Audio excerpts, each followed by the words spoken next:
Bienvenidos a este segundo video tutorial de planificación, diseño y administración de base de datos. Hoy hablaremos acerca de la recopilación y análisis de los requisitos. La recopilación y análisis de los requisitos es el proceso de recopilar y de analizar la información acerca de la parte de la organización a la que el sistema de base de datos tenga que dar soporte, y utilizar esta información para identificar los requisitos relativos al nuevo sistema. La recopilación y análisis de los requisitos es una de las etapas preliminares en el diseño de base de datos.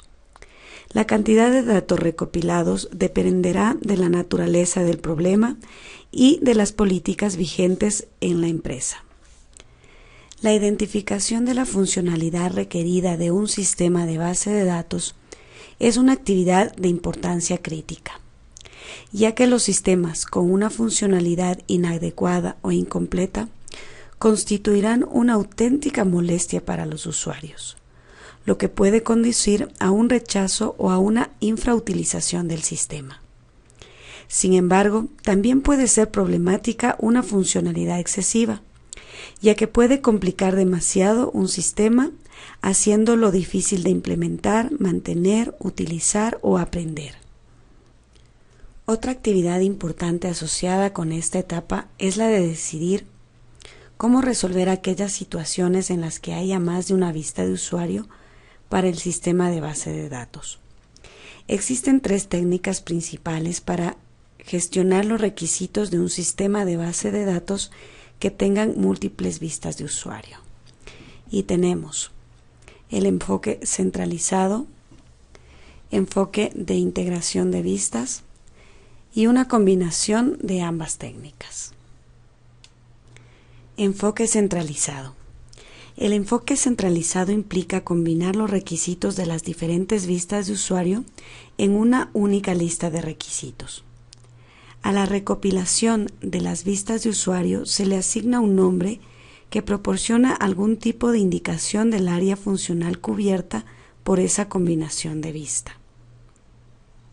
Aquí tenemos un ejemplo de un diagrama que representa la gestión de tres vistas de usuario mediante el enfoque centralizado.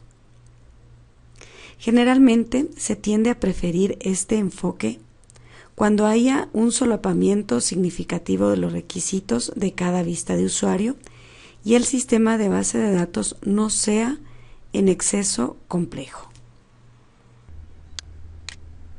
Enfoque de integración de vistas. Antes de hablar de este, recordemos el enfoque anterior, que era el enfoque centralizado, en el que implicaba combinar los requisitos de las diferentes vistas de usuario en una única lista de requisitos, como vemos aquí en este ejemplo. Ahora bien, el enfoque de integración de las vistas implica mantener los requisitos de cada vista de usuario en una lista separada, como vemos aquí. Tenemos un diagrama de gestión de tres vistas de usuario mediante el enfoque de integración de vistas. Generalmente, se tiende a preferir este enfoque cuando haya diferencias significativas entre las vistas de usuario y el sistema de base de datos sea suficientemente complejo como para justificar la división del trabajo en una serie de componentes más manejables. Combinación de ambas técnicas. Para algunos sistemas de bases de datos complejos puede resultar apropiado utilizar una combinación de enfoque centralizado y de integración de vistas, con el fin de gestionar múltiples vistas de usuario.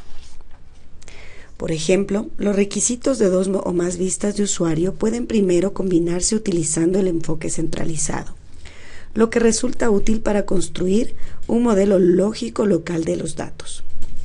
Este modelo puede después combinarse con otros modelos lógicos locales de los datos utilizando el enfoque de integración de vistas, con el fin de producir un modelo lógico global de los datos. En este caso, cada modelo lógico local de datos representa los requisitos de dos o más vistas de usuario, y el modelo lógico global de los datos representa los requisitos de todas las vistas de usuario del sistema de base de datos.